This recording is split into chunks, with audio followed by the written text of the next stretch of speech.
News તો બધાને ખબર છે કે મુન્દ્રા પોર્ટ પર 21,000 કરોડના ડ્રગ્સ પકડાઈ ગયા, 3 ટન પકડાઈ ગયા. પણ એ 3 ટન કઈ વસ્તુમાં આવ્યા? એ ટેલ્કમાં આવ્યા. ટેલ્ક એટલે જેનાથી આપણે ટેલ્કમ પાવડર બને, એના જો માઇનિંગ સ્ટોન હોય છે એના ટનોટનની કન્સાઇનમેન્ટની અંદર એ કન્સાઇનમેન્ટ મિક્સ થઈ જાય. જે કાર્પેટ્સ હોય છે, કાર્પેટ્સને ભીગોઈને એટલે ભીણું કરીને ડ્રગ્સની અંદર આખો રોલ કરીને સુખાયા પછી ये इम्पोर्ट था. पूरा ट्रक छान मारा हमने. एप्पल से भरा हुआ था, सेब आए थे वहाँ से, कश्मीरी सेब, पर हमें उसमें 1 किलो भी नार्कोटिक्स नहीं मिला. मेरे इन्फॉर्मर से फिर मैंने बात करी, बोला सर पक्की खबर है. हैदराबाद में अभी एक रेव पार्टी में इन्फॉर्मेशन थी कि वहाँ ड्रग्स हैं, कोकेन या सब कुछ है पार्टी में, पर उनको मिला नहीं और बहुत शोर मचा. एक ऑफिसर की नज़र पड़ी उसमें जो कॉकटेल्स और मॉकटेल्स, उसकी स्ट्रॉ पे नज़र पड़ी और बाद में मालूम पड़ा कि द स्ट्रॉ जिसमें डाल के आप पीते हैं वो स्ट्रॉ इज लेस्ड विद कोकेन. एक स्ट्रॉ वो 4,000, 5,000 की, 8,000 की एक स्ट्रॉ वो बेच रहा था कोई. कसौल किस चीज़ के लिए फेमस है हम सबको पता है. फिर मलाना क्रीम, मैं इस पॉडकास्ट के लिए भी जब रिसर्च कर रहा था मुझे हिमाचल की एक चैनल का पॉडकास्ट मिला जो पूरा मलाना क्रीम पे है. दुनिया भर में बहुत कंट्रीज में कुछ जगह पे ऑफिशियल कर दिया.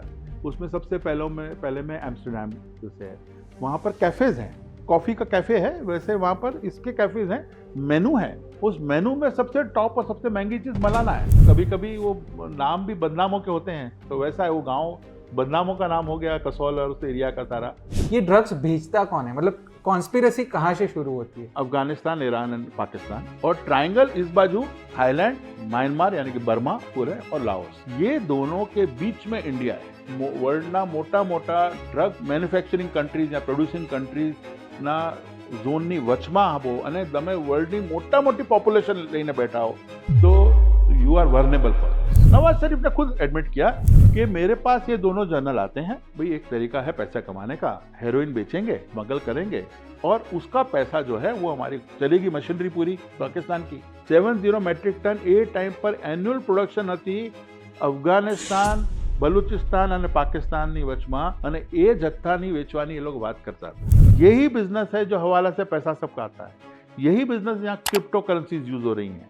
यही बिजनेस है जो जितने इलीगल काम है उसमें काम आ रहा है. यही पैसा है जो ट्रैफिकिंग, ड्रग ट्रैफिकिंग से टेररिज्म पे आता है. बहुत बड़े 2 नाम जो मैंने किताब में भी लिखा, एक हाजी सलीम और एक सब जानते दाऊद. हाजी सलीम को मैंने लिखा है इज द गोस्ट. उसको किसी ने कभी देखा नहीं, उसको कभी किसी ने छुआ नहीं, जस्ट शेडो है. अहमदाबाद में हमने ये ज़रूर देखा है कि रास्ते में वो जो स्मोक करते हैं उसके अंदर उसके पेपर्स पड़े होते हैं. या अपना एक्सपीरियंस से कैसे देखते हैं कि अहमदाबाद में भी કોઈએ પણ આવી રીતે ઓપન કેમેરા પર આ વાત કરી જ નથી.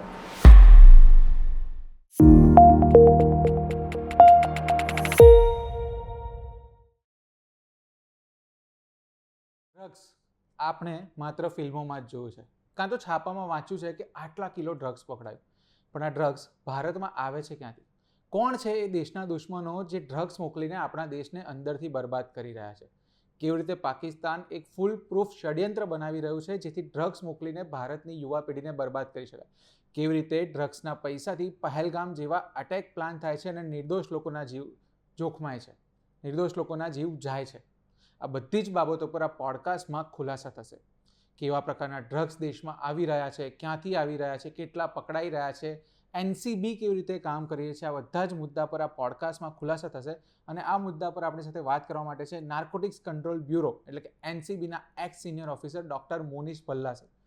ડૉક્ટર મોનીશ ભલ્લા સરે ઘણા વર્ષો સુધી એનસીબીમાં સેવા આપી છે. આ ઉપરાંત એમણે ઇન્ડિયા ડ્રગ અને નાર્કો જેહાદ નામની 2 બહુ ડિટેલ્ડ બુક્સ લખી છે જેના ઉપર એમણે ડ્રગ્સ વિશે બહુ જ બધા ખુલાસા કર્યા છે. આ બુક્સ તમે વાંચો એ પહેલાં પોડકાસ્ટથી મારો એ પ્રયત્ન છે કે તમે સરને જાણો, સરની કાર્ય પદ્ધતિને જાણો અને ડ્રગ્સ વિશે જાણો. Welcome sir, welcome to VTV podcast. Thank you very much.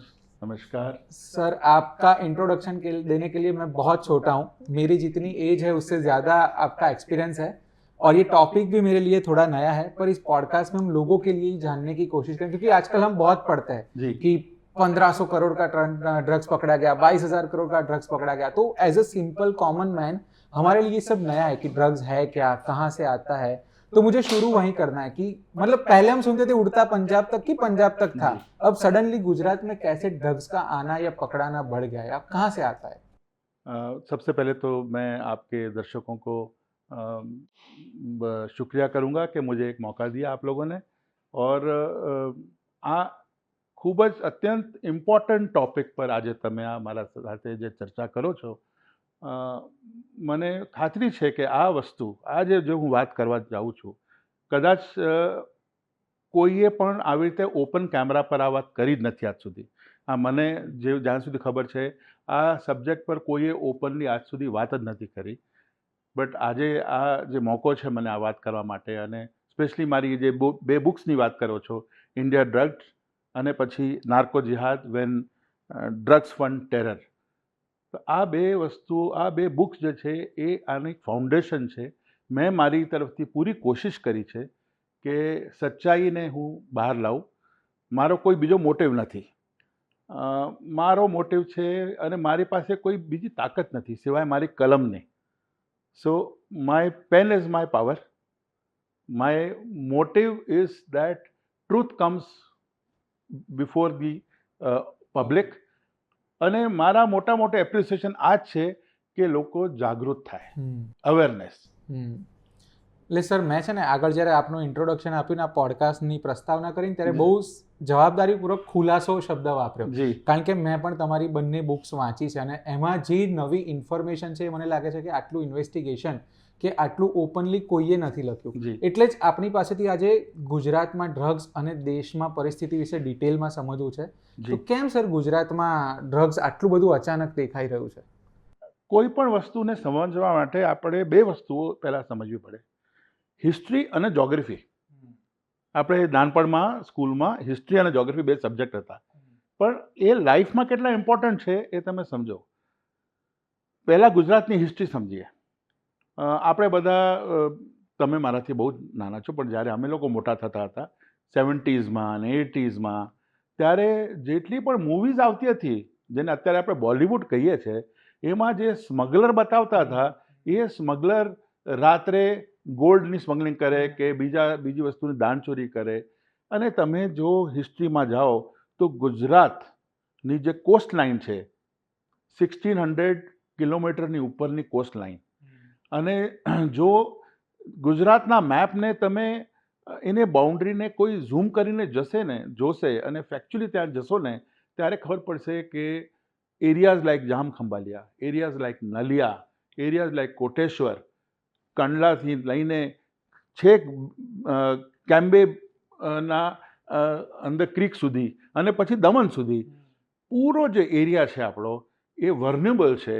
અને હિસ્ટોરિકલી, એટલે કહું છું હિસ્ટોરિકલી અને જોગ્રાફિકલી, એ પહેલાં આપણે સમજીએ. એટલે પહેલાં દાણચોરી ઘણી બધી એનાથી થતી હતી. અનફોર્ચ્યુનેટલી 1993નો જે બોમ્બ બ્લાસ્ટ થયો એનો કદાચ RDX પણ અહીંયા જ લેન્ડ થયો. મુંબઈ બોમ્બ બ્લાસ્ટ કેસ યાદ છે તમને? બધાને ખબર છે વસ્તુ.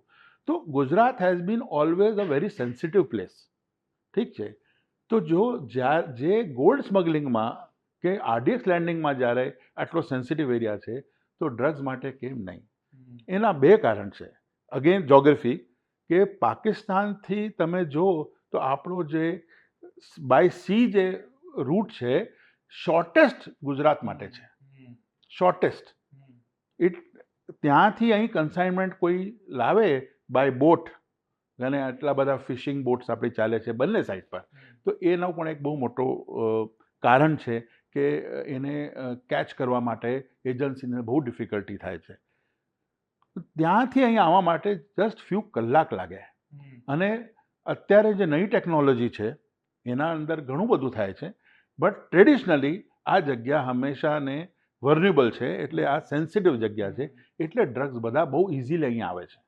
એટલે તમે કહો છો એ વાતને હું એ રીતે સમજુ છું કે કચ્છની થોડીક બોર્ડર્સ મેં જોયેલી છે, ક્રિક્સ એટલી બધી છે ત્યાં આગળ કદાચ હ્યુમનલી પેટ્રોલિંગ બહુ જ ડિફિકલ્ટ છે. અને પ્લસ મરીન જમીન પર તો તમે હજી ડિફરન્શિએટ કરી શકો કે આપણી બોર્ડર છે, આ એમની બોર્ડર છે. મરીનમાં તો એ વધારે ડિફિકલ્ટ થયું છે. સો આઈ કેન અન્ડરસ્ટેન્ડ કે કેટલું તકલીફવાળું થતું હશે. છતાંય NCB સહિતની આપણી બધી એજન્સીઓ એના પર સરસ કામ કરી રહી છે. પણ સર તમે મને મેપમાં કે રૂટ્સ એવી રીતે સમજાવી શકો કે કચ્છથી આવી રહ્યું છે, ક્યાંથી આવી રહ્યું છે? જો હવે તમે જો મોટા સીઝર્સ જો રિસન્ટ પાસ્ટમાં 2 કે 3 વર્ષમાં જે તમે જોઈએ છે, અને એજન્સીસ કામ કરે છે. અત્યારે શું છે કે કોર્ડિનેશન ઘણું બધું છે. પહેલાં એટલું નહોતું. અત્યારે નેવલ ફોર્સીસની આપણે નેવીની આપણો જે ઇન્ડિયન નેવી છે એ બહુ હેલ્પ કરે છે આમાં.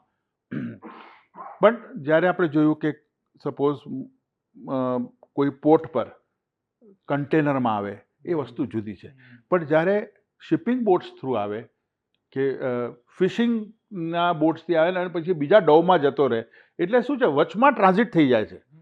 મેરીટાઈમ જે આપણું બાઉન્ડ્રી છે એમાં વચમાં ટ્રાન્ઝિશન થઈ જાય છે. અને તમે જોયું છે રિસન્ટ પાસ્ટમાં ઘણા સીઝર્સ એવા થયા છે જે મેરીટાઈમ બોર્ડર પર થયા છે. એ આપણી એજન્સીઝની જે I think we should congratulate them કે આજે નેવલ ફોર્સીસ, ATS ગુજરાત અને NCB બધા મળીને જે કામ કરે છે એ ઘણા વર્ષ પહેલાંની વાત કરું તો નહોતું થતું. એટલે આપણે રિઝલ્ટ મળે છે, એટલા મોટા મોટા સીઝર દેખાય છે અમને આજે. ઠીક છે, ગયા 3-4 વર્ષમાં તમે જુઓ તો હજારો કરોડોના સીઝર થયા છે ખાલી ગુજરાતમાં. કેટલા ટન માલ પકડાયું છે. ઠીક છે, તો એવું નથી કે કામ નથી થતું, પણ કદાચ હજી બહુ સ્કોપ છે. જી, એટલે સર આ જે પકડાય છે ને કદાચ એટલું જ જેમ જેમ દારૂમાં હોય છે કે એક ટ્રક પકડાતી હોય તો 2 ટ્રક જતું રહે, ઓફ ધ રેકોર્ડ બધાને જ ખબર છે. ડ્રગ્સમાં એવું થતું હશે કે થોડુંક પકડાય થોડુંક નીકળી જાય, કારણ કે દરેક વસ્તુ ઝીણી ઝીણી પર નજર રાખવી તો એજન્સીઝ માટે બી પોસિબલ નહીં થતી હોય. અથવા તો હું એની રીતે સમજવા માંગુ છું કે જે સ્મગલર્સ છે वो कौन सी ट्रिक अपनाते हैं कि वो पकड़े ना जाए? જો એક વસ્તુ સમજીએ આપણે, કોઈ ત્યાંથી જ્યારે મોકલે, સપોઝ આપણે આજે પાકિસ્તાનની વાત કરીએ છીએ અને ડ્રગ્સ અફઘાનિસ્તાન પાકિસ્તાન બોર્ડરથી અહીં આવે, તો અહીં જ્યાર સુધી કોઈ લેવાવાળું ના હોય ને તો કોઈ વેચવાવાળું નથી. जब तक कोई लेने वाला यहाँ नहीं बैठा है, देखे कोई क्या करेगा. सिंपल मैं हिंदी में आपको डिमांड है तो ही, अगर नहीं, अब डिमांड सप्लाई अलग चीज है, यहाँ कोई रिसीव कर रहा है, तो जो रिसीव कर रहा है और जो भेज रहा है, दोनों का आपस में कम्युनिकेशन होगा, डील तब होती है. ठीक है, तो अपने यहाँ पर भी इतना ही प्रॉब्लम है जो हम सोचते हैं कि वो हमारे यहाँ भेज रहे हैं. ठीक है, तो ये चीज़ को उस एंगल से मैं बता रहा हूँ. એ એંગલથી આપણે જોઈએ ત્યારે ખબર પડે કે આટલું બધું કયા એરિયામાં આવે અને અહીં કેવા લોકો છે. એટલે અગેર આપણે હિસ્ટ્રી પર જઈએ અને આપણી જ્યોગ્રાફી પર જઈએ, અહીંના જૂના જે સ્મગલર્સ, જૂના પાપીઓ, ઠીક છે, એ હજી કોઈના કોઈ એક્ટિવ છે અને એ લોકો એન્ટી નેશનલ છે મારા હિસાબથી. તો તમે જ્યારે જો કે કેવા મોડસ ઓપરેન્ડી બધા લુક યુઝ કરે. Modus operandi means what is the mechanism, કે કેવી રીતે વસ્તુ અહીં આવે. બધાને એક વસ્તુ, એક ન્યૂઝ તો બધાને ખબર છે કે મુન્દ્રા પોર્ટ પર 21,000 કરોડના ડ્રગ્સ પકડાઈ ગયા, 3 ટન પકડાઈ ગયા. પણ એ 3 ટન કઈ વસ્તુમાં આવ્યા? એ ટેલ્કમાં આવ્યા. ટેલ્ક એટલે જેનાથી આપણે ટેલ્કમ પાવડર બને, એના જો માઇનિંગ સ્ટોન હોય છે, બરાબર છે, એના ટનની કન્સાઇનમેન્ટની અંદર એ કન્સાઇનમેન્ટ મિક્સ થઈને આવી. ઠીક છે, તો એ બધાને ખબર છે, પણ તમને એ વસ્તુ ખબર નથી કે રિસન્ટ પાસ્ટમાં અત્યારે એક કેસ થયો જેમાં જે યાન હોય છે, યાન એટલે યાનને હેરોઇનમાં સોક કરીને, એટલે ભીનો કરીને હેરોઇનમાં સુખાયા પછી અને પછી એઝ અ યાન અહીં ઇમ્પોર્ટ થયું. અને મોટી કન્સાઇનમેન્ટ યાનની આવી, જેની અંદર જ્યારે એ ખબર પડી અને ઇન્ફોર્મેશન ઇન્ટેલિજન્સ આવી કે આ યાનમાં કોઈ પ્રોબ્લેમ છે, ત્યારે એ કન્સાઇનમેન્ટ રોકાઈ અને યાનને જ્યારે ટેસ્ટ કર્યું ત્યારે અમને એમાંથી હેરોઇનનો ટ્રેસીસ મળ્યા અને એમાં ઘણી હેરોઇન મળી. કેટલા કેજી હેરોઇન મળી, બરાબર. તો એવી રીતે કાર્પેટ્સ હોય છે, કાર્પેટ્સને ભીગોઈને, એટલે ભીણું કરીને ડ્રગ્સની અંદર આખો રોલ કરીને સુખાયા પછી એ ઇમ્પોર્ટ થાય. રિસેન્ટલી અત્યારે એક કન્સાઇનમેન્ટ પકડાઈ જેમાં ઓરેન્જીસ એટલે સંતરાની કન્સાઇનમેન્ટ બહુ મોટી પકડાઈ નાવાશેવા પોર્ટ પર, અને એની અંદર ડ્રગ્સ હતા. પ્રોપર સંતરા જે આપણે, અત્યારે એક ઇન્ટરનેશનલ ગ્લોબલ સિનારીઓ હું કહું તમને, જેવું સાઉથ અમેરિકા જે છે એ કોકેન માટે ઘણું મેઇન હબ છે કોકેનનો. તો એક આખો બનાનાની કન્સાઇનમેન્ટ હતી, બનાનાસ એટલે કેળા, અને કેળાની કન્સાઇનમેન્ટની અંદર નોર્મલ કેળા સાથે આર્ટિફિશિયલ કેળા હતા અને કેળાની અંદર કોકેનના स्पॉट्स હતા. मतलब दूर से देखने पे यही लगे कि ये संतरे है, केले नहीं, है। अबे हाँ, तो ये मैं क्यों आपको केले संतरे की बात कर रहा हूँ, तो जो भी पेरिशेबल आइटम है, यानी कि दो टाइप के कंसर्न में आती है. एक आती है कोई आपके यहाँ पर कोई मशीन आ गई, पार्ट आ गया या कोई कपड़ा आ गया, ठीक है, वो पेरिशेबल नहीं है. पर अगर कोई खाने पीने की चीज आती है, फूड आइटम, तो उसको पेरिशेबल बोलते हैं. उसके लिए कस्टम्स के ऊपर एक ऐसा प्रोटोकॉल है कि उसको एज अर्ली एज उसको क्लियर करना है, उसको ज़्यादा रोकना नहीं है, क्योंकि वो खराब हो जाएगा, वो खाने लायक नहीं रहेगा. उसको पेरिशेबल आइटम बोलते हैं. उसी तरह से रेफ्रिजरेटेड कंटेनर्स आते हैं जिसमें बहुत फूड आइटम्स आती हैं जिसकी शेल्फ लाइफ कम होती है. तो अब उसमें भी इसी तरह से ड्रग्स की स्मगलिंग हो रही है. रेफ्रिजरेटेड कंटेनर्स हो, फूड आइटम्स हो, ताकि उनको पता है कि इसको कस्टम जल्दी रोकेगा नहीं, ज़्यादा चेक नहीं करेगा, जल्दी से क्लियर करेगा. और ये मोडस ऑपरेंडी गुजरात में आया या इंडिया में ऐसा नहीं है. ये इंटरनेशनली पहले यूरोप में बहुत चल ही रहा था. अच्छा, पर अब यहाँ पे अब हाँ, तो टेक्नोलॉजी का जब हम इतना टेस्ट करते हैं, स्कैनिंग करते हैं, तो ऐसी चीज़ों में स्कैनिंग रह जाती है.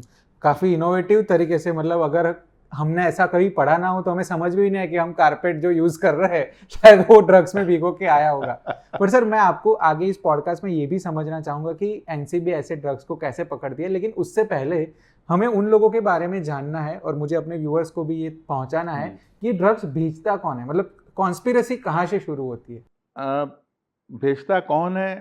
देखिए, ऐसा है कि मैंने आपको पहले एक बात करी, if there is a supplier there is a receiver, if there is a demand then there is a supply. ठीक है, जहां डिमांड है और जहां रिसीवर बैठा है वहीं स्मगलिंग होगी. तो इंडिया इस समय एक बहुत ही डिफिकल्ट ड्रग्स के हिसाब से बहुत डिफिकल्ट सिचुएशन में है कि ग्रोइंग पॉपुलेशन हमारी बहुत है. We are the largest, 140 crore के ऊपर हमारी पॉपुलेशन, शायद दुनिया की हम सबसे बड़ी पॉपुलेशन है. तो हमारे नंबर्स बहुत बड़े हैं. नंबर जब आपके बड़े होते हैं तो छोटी मात्रा में भी अगर इधर चीज कंज्यूम होती है तो ओवरऑल बहुत बड़ी quantity, it's a big quantity which can be consumed. ये दुनिया के बड़े बड़े ड्रग ट्रैफिकर समझते हैं. बहुत साल पहले, ઘણા વર્ષો પહેલાની વાત કરું તો India was a transit point એટલે બીજી કન્ટ્રીઝથી આવે અને ઇન્ડિયાથી અહીં બીજી બહાર જતું રહે. ઇન્ડિયા સાથે એક બહુ મોટી અનફોર્ચ્યુનેટ સિચ્યુએશન એવી છે કે આપણે સેન્ડવિચમાં છીએ. સેન્ડવિચ સમજો છો તમે કે આપણા એક સાઈડ પર 3 કન્ટ્રીઝ એવા છે જેને લોકો ગોલ્ડન ટ્રાયંગલ, ગોલ્ડન ક્રેસેન્ટ કહે અને આ બાજુ गोल्डन ट्रायंगल कहे. तो गोल्डन क्रेसेंट, हूँ तो इन्हें गोल्डन क्रेसेंट नहीं कहता हूँ, मैं तो उसको डेथ क्रेसेंट बोलता हूँ. मेरा नाम ही मैंने उसको बदल दिया, मैंने बुक में भी बहुत लिखा है उसके बारे में. तो वो 3 countries, Afghanistan, Iran and Pakistan, वो ट्रायंगल, वो वाला, ठीक है, क्रेसेंट. और ट्रायंगल इस बाजू थाईलैंड, म्यांमार यानी कि बर्मा पूरे और लाओस. ये दोनों के बीच में इंडिया है. आप समझ रहे मैं क्या कह रहा हूं? जब आप दो दुनिया के सबसे बड़े વર્લ્ડના મોટા મોટા ડ્રગ મેન્યુફેક્ચરિંગ કન્ટ્રીઝ યા પ્રોડ્યુસિંગ કન્ટ્રીઝના ઝોનની વચમાં આવો અને તમે વર્લ્ડની મોટા મોટી પોપ્યુલેશન લઈને બેઠા હો તો you are vulnerable for this. Easy target, બહુ ઇઝી ટાર્ગેટ, ખૂબ જ ઇઝી ટાર્ગેટ. અને એમાં બે વસ્તુ છે. એક છે કે લોકો પૈસા માટે કામ કરે અને બીજું છે કે ઇન્ડિયાને અંદરથી વીક કરવા માટે કામ કરે. આ નાર્કો જિહાદમાં જે લખ્યું છે એ જ લખ્યું છે કે શું કરે છે લોકો, બીજી કન્ટ્રીઝ અમારા અગેન્સ્ટ કેવી રીતે જાય છે. सर, आपने इस बुक में भी पूरा पाकिस्तान के ऊपर लिखा है कि पाकिस्तान कैसे सोच समझ के प्लान कर रहा है, तो थोड़ा वो भी, क्योंकि मैंने तो पढ़ लिया है बुक, पर जो लोग अभी बुक पढ़ना शुरू करेंगे उनके लिए आप समझाइए कि पाकिस्तान कैसे सोच समझ के इंडिया में ड्रग्स भेज रहा है. देखिए, हमारा जब पहलगाम का अटैक हुआ 22 अप्रैल 2025 को, तो एक चीज मेरे दिमाग में, मारा माइंड में एक वस्तु बहुत क्लियर હતી કે આ ખૂબ જ સોચી સમજી ચાલ છે. આ કોઈ અચાનક કોઈ એકદમ કોઈ મિલિટન્ટ આવીને કે કોઈ ટેરરિસ્ટ આવીને અચાનક ગોળીઓ નથી મારી. એટલે આ ઘણી બધી પ્લાનિંગ છે આના પછી. અને આટલો મોટો ઓપરેશન કરવા માટે ખૂબ જ પૈસા જોઈએ છે, ખૂબ જ પૈસા જોઈએ છે. Lot of money is required. વગર પૈસા કશું નથી થતું અહીં. અને પૈસા ક્યાંથી આવે છે? પૈસા ક્યાંથી આવે છે? કોણ આપે છે એમને પૈસા આ બધું કરવા માટે? અને જેની આપણે વાત કરી છે પાકિસ્તાન, જેની પાસે પૈસા જ નથી, એ પૈસા ક્યાંથી લાવે છે? તો તમને અત્યારે મેં એક વાત કરી અદાની પોર્ટ પર, મુદ્રા પોર્ટ પર, સોરી, 21,000 કરોડનો એક ડ્રગનો સીઝર થયો 3 ટનનો. આ બધાને ખબર છે. એ 2021માં સપ્ટેમ્બરમાં આ થયું. એ વસ્તુને જ્યારે ઇન્વેસ્ટિગેશન કરી અને પહેલાં DRI ઇન્વેસ્ટિગેટ કરતું હતું અને DRI પછી એને નેશનલ ઇન્વેસ્ટિગેટિંગ ઓથોરિટી NIA એને ટેકઅપ કર્યું અને એમને એટલે ટેકઅપ કર્યું કે એમને પાસે કોઈ એવી ઇન્ફોર્મેશન જરૂર હતી કે પાકિસ્તાન આમાં કોઈ જગ્યાએ ઇન્વોલ્વ છે, કોઈ ટેરરિસ્ટ ઓર્ગેનાઇઝ ઇન્વોલ્વ છે. હું પછી તમને આમાં ચર્ચામાં ડિટેલમાં હું તમને બતાવીશ. પણ ગવર્મેન્ટને પણ આ વસ્તુ ખબર છે કે આ ડ્રગ્સના પૈસા કદાચ કોઈ રૂટ થ્રુ પાકિસ્તાનના ટેરરિસ્ટ ઓર્ગેનાઇઝેશનમાં જાય અને એ ફંડિંગથી ઇન્ડિયાને અગેન્સ્ટ કામ થાય છે. અને પાકિસ્તાનનો પહેલાંથી જ એવો પ્લાન છે. તમે હિસ્ટોરિકલ, મેં કીધું હિસ્ટ્રી અગર જો તમે, તો ऑपरेशन K2 જ્યારે કર્યું એમને, ये શું હતું? आज હતું. सर अभी आपने ऑपरेशन K2 का जिक्र किया, थोड़ा उसका डिटेल में भी हमें समझाइए. बहुत कम लोगों को शायद इस बात के बारे में पता होगा. डेफिनेटली एजेंसीज को तो पता ही है, आम पब्लिक को नहीं पता कि K2 क्या है. पाकिस्तान का एक ऑपरेशन है K2, जो एक सीक्रेट ऑपरेशन कहा जाता था और वो ज़्यादा बहुत एक्टिव हो गया है. और पहला K इज कश्मीर. और हम सब जानते हैं कि कश्मीर के अंदर पाकिस्तान का क्या इंटरेस्ट है और कैसे कश्मीर के आवाम को, वहाँ की पब्लिक को दो तरीके से, साइकोलॉजिकल हो तो ठीक है, पर ड्रग्स के तरीके से कैसे उनको बर्बाद कर रहे हैं. ठीक है. इस समय हाईएस्ट नंबर ऑफ एडिक्ट्स अगर किसी स्टेट में हो तो उसमें JNK का नंबर आ रहा है, जम्मू एंड कश्मीर का, स्पेशली ड्रग एडिक्शन में इतने ज़्यादा एडिक्ट्स हैं. वो कैसे हो रहा है?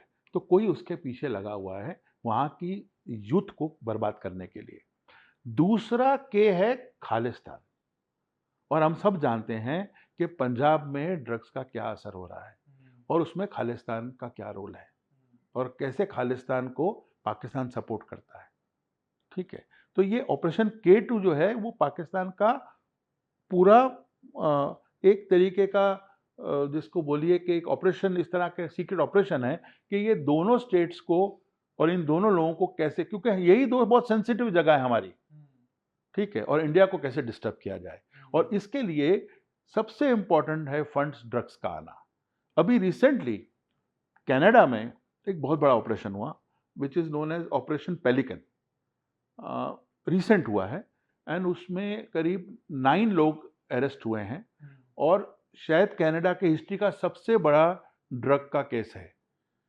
करीब आधा टन ड्रग्स पकड़े गए, 3 फैक्ट्रीज पकड़ी गई हैं और उसमें वो 9 के 9 लोग जो पकड़े गए उनके कनेक्शन ये खालिस्तानियों से निकला और वो सब पाकिस्तान बेस्ड है. सारा पाकिस्तान से ही ऑपरेट हो रहा था. तो कहीं ना कहीं तो पाकिस्तान का बहुत बड़ा रोल है इंडिया को डिस्टर्ब करने का, अंदर से यूथ को खत्म करने का और इस फंड्स को इंडिया के अगेंस्ट ही यूज करने का. शायद नार्को जिहाद मेरा बुक लिखने का कारण वही था. सर क्या वो बात सही है कि जब पाकिस्तान के 2 बड़े आर्मी जनरल्स नवाज शरीफ के पास पूरा ड्रग्स का ब्लूप्रिंट लेके गए, मतलब मेरे लिए तो सोचना भी मुश्किल है कि कैसे कोई आर्मी चीफ, जनरल बेग और मेरे ख्याल आसिफ, 2 लोग थे और मेरे ख्याल से नवाज शरीफ के जब गवर्नमेंट थी तो उनके पास ये प्लान लेके गए. ये रिकॉर्ड पे है. ये वॉशिंगटन पोस्ट के इंटरव्यू में क्लियर उन्हें आगे खुद बोला है. ये नवाज शरीफ ने खुद एडमिट किया कि मेरे पास ये दोनों जनरल आते हैं और वो तब कब आते हैं जब कोल्ड वॉर खत्म हो गई होती है 90s की और फंड्स जो होते हैं जो इनको पास आ रहे होते हैं अमेरिका से और सब जगह से, जो बाद में काफी लोगों ने एडमिट किया कि हमको फंड्स मिलते थे सब करने के लिए. अभी का डिफेंस मिनिस्टर ने भी यही चीज, पाकिस्तान के डिफेंस मिनिस्टर यही चीज टीवी पे बोली, एक नहीं 10 बार बोल दी कि भाई हम लोग तो करते थे ये सब. ठीक है ना.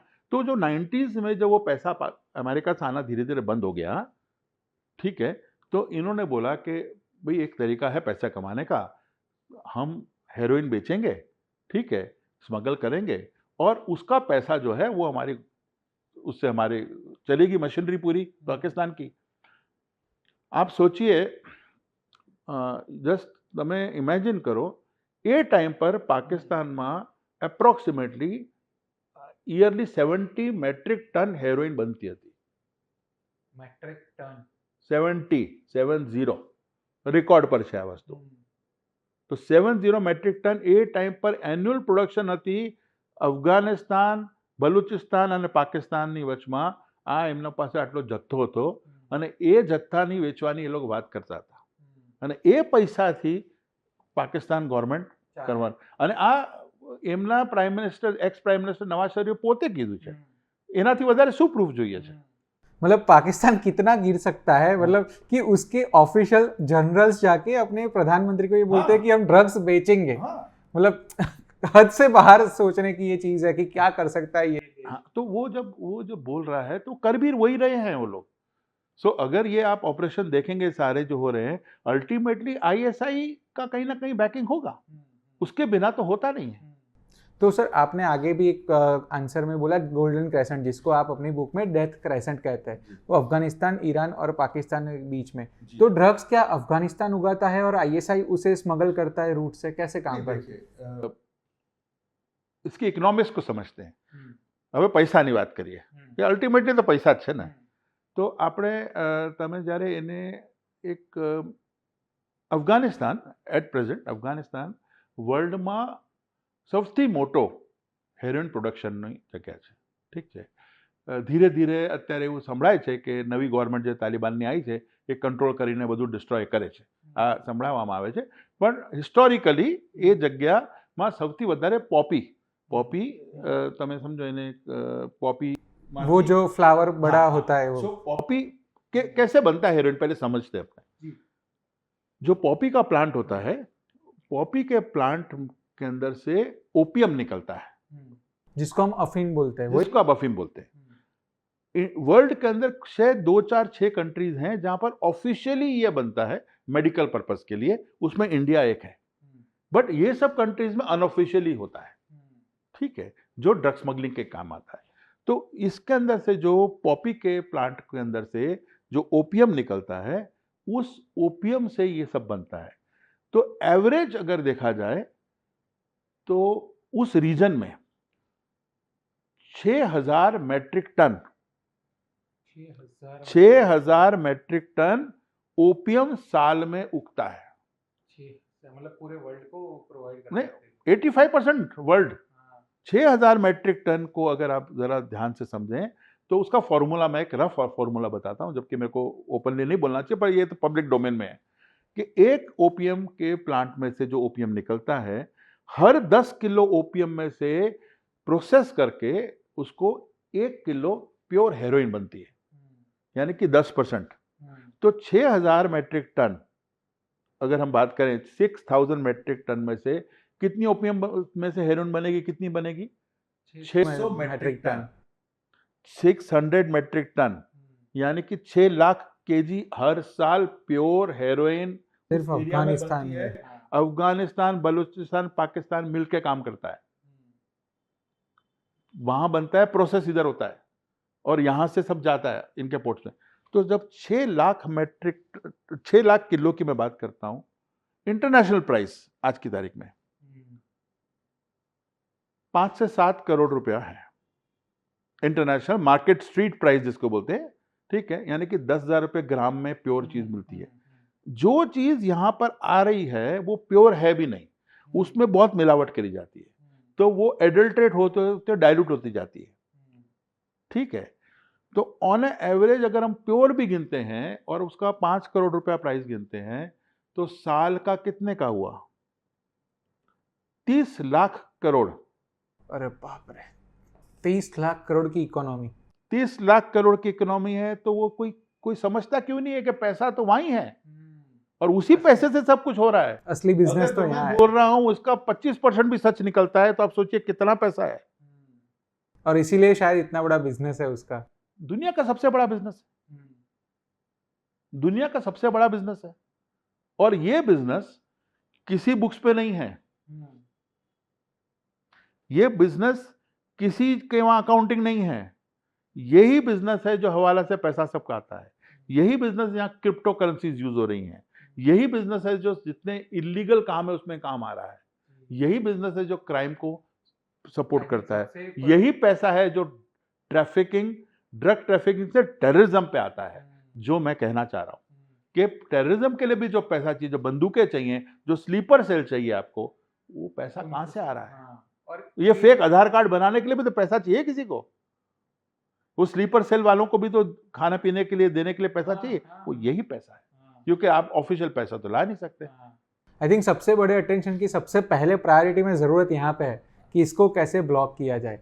पर सर साथ में मुझे ये भी समझना है कि जो उगता है उसमें प्राइस डिफरेंस बहुत होता है, जो गली में बिकता है उसमें प्राइस डिफरेंस बहुत होता है, तो कैसे प्राइस इतना गुना बढ़ जाता है? देखो, जो उगता है उस बेस पे अगर गिने तो वो 5-7 लाख रुपए किलो की आइटम है, और जब तक यूरोप में या किसी जगह पे स्ट्रीट पे पहुंच जाता है तो 5-6 करोड़ का हो जाता है पर किलो। हाँ, पर किलो। तो रॉ मटेरियल से उधर की जर्नी जो है वो इतनी बड़ी है, उसमें मेन पैसा किसको जाता है? देखिए, इसमें अगेन फिर आप ज्योग्राफी समझिए। सबसे बड़ा रिस्क इसमें क्या है? बनाना नहीं है, पहुंचाना है। ट्रांजिट। तो people who are involve in transit, they are the biggest players. उसमें बहुत बड़े दो नाम जो मैंने किताब में भी लिखा, एक हाजी सलीम और एक सब जानते हैं दाऊद। आज की तारीख में ऐसा सुना जाता है कि शायद वो कहीं ना कहीं दोनों की पार्टनरशिप भी है। हाजी सलीम को मैंने लिखा है इज अ गोस्ट, उसको किसी ने कभी देखा नहीं, उसको कभी किसी ने छुआ नहीं, जस्ट शेडो है। बट शायद इंडियन गवर्नमेंट बहुत अच्छा काम कर रही है। जहाँ तक हमारे पास नॉलेज है, पिछली 2-3 बहुत बड़ी कंसाइनमेंट्स हाजी सलीम की पकड़ी गई हैं, और वो ट्रांजिट का किंग है। ट्रांजिट का किंग है, बनाता नहीं है, ट्रांजिट करता है, इधर से यहाँ से यूरोप तक, यूएस तक, इंडिया तक, सब जगह पहुंचाना उसका नेटवर्क है। ये जो हमने शायद फिल्मों में सुना है ना कि ये घोस्ट है, ये आदमी दिखता नहीं है, उस ये ट्रू स्टोरीज हो सकती है, और इसी की इन लोगों की वजह से प्राइस बढ़ता है, क्योंकि जो रिस्क लेगा उसको ज्यादा पैसा मिलेगा और उतना मार्जिन बढ़ता जाएगा। हाँ, पर वही ये लोग ही कहीं ना कहीं आईएसआई के साथ लिंक्ड, कहीं ना कहीं कोई बैकिंग है उनकी। पर सर जब ये ड्रग्स पकड़ी जाती है तो फिर इंडियन हमारे वहाँ तो पूरी न्यायिक व्यवस्था है, तो बात कोर्ट में जाती है, फिर कुछ लोग छूटते हैं, कुछ लोग नहीं छूटते हैं। तो ऐसा नहीं हो सकता कि जैसे हम ड्रग रेप होता है तो वकील बोलते हैं कि नहीं हम केस नहीं लड़ेंगे, तो ड्रग्स के खिलाफ ऐसा नहीं हो सकता कि नहीं भाई हम नहीं लड़ेंगे, ये तो टेररिज्म ही है? तो कौन है वो लोग जो पीछे से इसको बचाते हैं? भाविन भाई, आपने बहुत सेंसिटिव क्वेश्चन पूछ लिया, और मेरे बहुत दिल के करीब है ये क्वेश्चन, और मैंने इसके बारे में काफ़ी कुछ लिखा है। शायद मैं इतना लिख नहीं पाया जितना लिखना चाहता था, कहीं ना कहीं मेरी कलम रुकी है उसमें। कुछ लोगों ने जो मेरे वेल विशर्स हैं उन्होंने बोला कि इतना मत लिखिए सर, इतना मत लिखिए, पर वो फैक्ट तो यही है कि जो लोग हमारे नेशन को नीचे अंदर से बर्बाद कर रहे हैं, those drug traffickers, those narco jihadis, वो आर बेसिकली हमको खोखला कर रहे हैं, उनके लिए करोड़ों रुपया लेके अगर कोई वकील खड़ा रहता है तो ये शर्म की बात है। ये बात सही है कि भाई हर इंसान को न्याय मिलना चाहिए, मैं उसके लिए मना नहीं करता, पर क्या ये न्याय के लायक हैं? तो इनको मैं बोलता हूं कार्टेल लॉयर्स, कि ये ऐसे कार्टेल्स को बचाने के लिए पूरी लॉबी खड़ी हो जाती है, दिन रात काम करते हैं। और क्या काम कर रहे हैं? ऐसा नहीं कि किसी को इनोसेंट प्रूव कर दिया तो सीधा, वो केस के अंदर जो वीक पॉइंट्स रह जाते हैं उसको एक्सप्लोर करते हैं। देखिए, जब केस कोई बनाता है, जो ऑफिसर केस बनाते हैं, चाहे वो एनसीबी के हों, चाहे वो पुलिस ना ऑफिसर्स होए, कोई पण ऑर्गेनाइजेशन ना ऑफिसर्स होए, લોકલ હોય, બહારની એજન્સી સાથે કામ કરતા હોય, જ્યારે એને કેસ બનાવે છે લોકો, જ્યારે when they make the papers, उनको कितने काम के प्रेशर में होते हैं। हो सकता है छोटे मोटा कहीं एरर रह जाता हो, छोटा मोटा, इंटेंशन नहीं, पर उस काम के प्रेशर में कभी कोई बात जो लिखनी है थोड़ी पूरी कहीं हो सकता है, ऐसा नहीं कि सब लोग करते हैं, उसको ऐसे लॉयर एक्सप्लॉइट करते हैं। इसलिए कार्टेल लॉयर्स इसको एक्सप्लॉइट करते हैं और उसको एक अलग तरीके से पेश करते हैं कोर्ट्स में, और कोर्ट्स उसको सुनती हैं और किसी को इनोसेंट करके कभी छोड़ देती हैं। इसलिए बड़े बड़े केसेस में काफ़ी लोग एक्विट हो जाते हैं। ठीक है, मेरे हिसाब से तो ड्रग ट्रैफिकिंग के ऐसे बड़े केसेस के मामले में ऐसा नहीं होना चाहिए, और बहुत चेंजेस की ज़रूरत है। मैं बहुत मॉडिफाई करने की बात कर रहा हूँ इस सिस्टम को। उसके बारे में भी बात करते हैं सर कि एनडीपीएस एक्ट क्या है, और आपने बुक में भी ये लिखा है कि ड्रग शेड्यूल चेंज होना चाहिए, ऐड होना चाहिए। तो थोड़ा एनडीपीएस एक्ट क्या है, कौन कौन से नए ड्रग्स मार्केट में है और क्या उसमें चेंजेस की जरूरत है? एनडीपीएस जो है वो एक 1985 का एक्ट है, पहले समझें। हम 2025 में बैठे हैं। उसके बाद कभी अपग्रेड नहीं हुआ वो? नहीं, अपग्रेड हुआ, ऐसा नहीं है, मॉडिफाई होता, छोटा छोटा अपग्रेड्स होते जाते हैं। पर अगर एक बिल्डिंग है और बिल्डिंग को मैं हर बार रिपेयर करता जाऊं 40 साल तक, कभी ये खराब हो गया उसको ठीक कर दिया, कभी वो खराब कर दिया उसको ठीक कर दिया, एक टाइम आता है इस बिल्डिंग को ढा दो और वापस फ्रेश नवी बिल्डिंग बढ़िया मजबूत बनाओ कि आने वाले इतने साल और चले। ठीक है, आप पैच वर्क से काम नहीं कर सकते। तो आपने एनडीपीएस एक्ट में बहुत पैच वर्क कर लिया है। अब टाइम आ गया एनडीपीएस 2.0 का, इसको रिवैम्प करने की जरूरत है। उसका कारण है, जैसे आपने अभी मुझे पूछा कि क्यों ये लॉयर्स खड़े हो जाते हैं।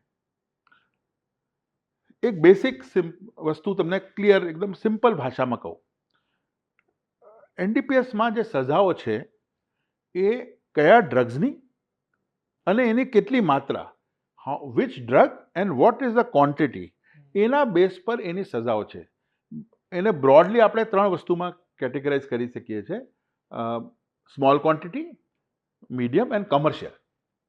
એટલે કોઈ વસ્તુ સ્મોલ ક્વોન્ટિટી એટલે કોઈ एकाध ग्राम अर्धो ग्राम कोई कंज्यूम करवा माटे कोई होय, ठीक है, पॉइंट समथिंग जे सौथी एंड पर छे, जे एंड वस्तु जे कंज्यूमर जे ड्रग ट्रैफिक करनी, ड्रग एडिक्ट जे यूज करे छे, जे छोकराओ छोकरीओ जेने पण टेव पड़ी जाय छे, ए लोको जे बहु नानी मात्रामां कोई एक टेब्लेट लई ले के कोई थोड़ું ग्राम लई ले, जे पण પછી એક મીડિયમ ક્વોન્ટિટી જે વચવાનો જે પેડલર છે સપ્લાય કરે છે, એની એક જુદી સજા છે આઇટમ વાઇઝ, એટલે ડ્રગ વાઇઝ। અને ત્રીજી છે કમર્શિયલ ક્વોન્ટિટી, એટલે જ્યારે એ વસ્તુ પેડલર્સને વેચાય છે। તો કોઈ ડ્રગમાં એવું છે કે થોડા ગ્રામ કમર્શિયલ થઈ જાય છે, કોઈમાં કેજી થઈ જાય છે। પણ જ્યારે આપણે વાત કરીએ, અત્યારે આપણે વાત કરીએ 3 ટન પકડાયું, તો 3 ટન તો કોઈ દિવસ અમે જ્યારે એનડીપીએસ એક્ટ બન્યું હતું ત્યારે કોઈ વિચાર્યું જ નહોતું કે આ વસ્તુ 3 ટન પકડાય છે। So this is what I say is a terror grade. આ એક ટેરર ઓર્ગેનાઇઝેશન કામ કરે છે, આ કમર્શિયલ નથી, આ સુપર કમર્શિયલ છે। એના માટે એ જ સજા જે 1 કિલો માટે છે, એ જ 3 ટન માટે સજા, એ જ મિકેનિઝમ એના માટે ના, એને બદલવાની હવે ટાઈમ આવી ગયો છે। એટલે એ એક્ટમાં બહુ મોટી ચેન્જીસ લાવવાની જરૂર છે, મેં ડિટેલમાં વાત કરી છે। સેકન્ડ, ઘણા એવા તમે અત્યારે કોઈ કયા નયા ડ્રગ્સ આવી ગયા। सो आमा ब्रॉड कैटेगरी में हूँ तमने कहूँ, एक होता प्लांट बेस्ड ड्रग, यानी कि जो चीज नेचुरली उगती है, जैसे कि ओपियम।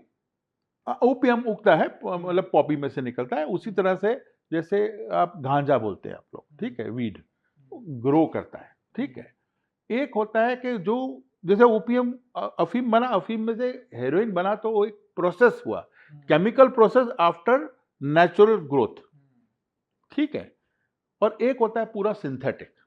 3 टाइप के ये आपके ये हो गए।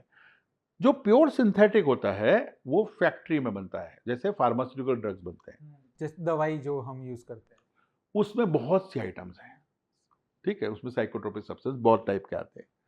अब ऐसा हो गया बिकॉज एडवांस साइंस है और नई नई चीजें बनती रहती है, तो एक चीज जिसको बोलते हैं एनपीएस, न्यू साइकोट्रोपिक सब्सटेंस, मतलब वो नया प्रोडक्ट ऐसा है जो आपकी लिस्ट में नहीं है, बैंड लिस्ट में, उस लिस्ट के बाहर है। तो वो नए नए प्रोडक्ट्स आते रहते हैं और उसको वर्ल्ड की जो बड़ी ऑर्गेनाइजेशन है उसको स्टडी करके उसको इसमें लाने की ट्राई करती है। कुछ टाइम में आ जाते हैं, जब तक वो आता है कोई नया प्रोडक्ट बन जाता है, तो इसीलिए उसको अपडेट करते रहते हैं हम लोग। पर वो प्रोसेस फास्ट करने की जरूरत है, उस प्रोसेस को ऑटोमाइज करने की जरूरत है। हम डिपेंड करते हैं लोगों पे, उसको उस सिस्टम को इसीलिए उसको रिवैम्प करने की जरूरत है, इसलिए पूरा सेक्टर नया बनाने की जरूरत है। इसकी डेफिनेशन नहीं तो आपने वो ड्रग ही है एक एनपीएस किसी ने वो ड्रग पकड़ लिया पर उसको सजा नहीं होगी क्योंकि वो लिस्ट में नहीं है। हाँ, ऑन पेपर कुछ है नहीं। अभी एक सिंपल एग्जांपल देता हूं मैं, તમને એક સિમ્પલ એક્ઝામ્પલ આપો. ઘણા વર્ષો પહેલા આપણે કોઈ વસ્તુ ખેતી કરતા હતા, હવે ખેતીના સિસ્ટમ બદલાઈ ગયા. હવે તમે પાણીની અંદર હાઇડ્રોપોનિક તમે વસ્તુ સાંભળી, વિધાઉટ સોઇલ હાઇડ્રોપોન, થઈ શકે. તો એની અંદર હવે એમાંથી જો વીડ બને કે એમાંથી ગાંજો બને એ બને જ છે. તમે पेंटहाउसની ઉપર કરી શકો. यस एग्जैक्टली, मुझे वो किस्सा याद आ रहा है जो कुछ दिनों पहले ही पेपर में था. जी, तो अब उसको क्या कहाँ क्लासिफाई करोगे? क्या उसके लिए वो क्लासिफिकेशन में आएगा कि नहीं आएगा, कि वो अलग प्रोडक्ट हो गया? ये बहुत से क्वेश्चन है. इसीलिए मेरे हिसाब से एनडीपीएस एक्ट को अभी हाई टाइम है कि हम पूरा रिवैम्प करें. जिस तरह से हमने क्रिमिनल प्रोसीडिंग्स के लिए नए एक्ट को पूरा रिवैम्प किया, जिस तरह से हमने पुराने टैक्सेस को वैट को और एक्साइज को मिला के जीएसटी लेके आए, जिस तरह से सारे नए हमने अभी बनाए एक्ट्स, उस तरह से एनडीपीएस का एक नया एक्ट बनाना मेरे हिसाब से बहुत एसेंशियल है and it's the right time to do it. Sir, ये लॉ में तो लूप होल्स है, फिर भी एजेंसीज अपना काम करती है और आपने भी एनसीबी में काफ़ी साल किया है काम. मुझे ये समझना है कि एनसीबी कैसे ट्रेस करती है, कैसे पकड़ती है, क्योंकि फिल्मों में वो दिखाता है कि ऐसे पुड़िया आई, ऐसे चख लिया, वो कितना सही है. मतलब ऐसे समझ आता है कि ड्रग्स है कि नहीं. बिहाइंड द सीन तो बहुत मेहनत होती है और कई दिन कई रात की मेहनत होती है. जो आपको दिखता है वो तो आपको फाइनल प्रोडक्ट दिख रहा है. जैसे फैक्ट्री में आपने फाइनल प्रोडक्ट देखा, हम कॉफ़ी पी रहे हैं, हमने कॉफ़ी पी ली, कॉफ़ी तो हमने फाइनल प्रोडक्ट पी लिया, बढ़िया. कॉफ़ी तक आने में, इधर सीड से इधर तक कॉफ़ी आने में बहुत लंबा प्रोसेस है. उसी तरह से उस चीज़ को मटेरियलाइज होकर वहाँ तक आने में बहुत लंबा काम है. इतना इजी नहीं है, जो दिखता है वैसा नहीं है और बहुत सी चीज़ें हैं जो शायद कैमरा पे हम नहीं बोल पाते. ठीक है, ठीक है. मैं समझता हूँ सर कि क्या हम बाकी के लिए बुक भी पढ़ना ज़रूरी है लोगों की.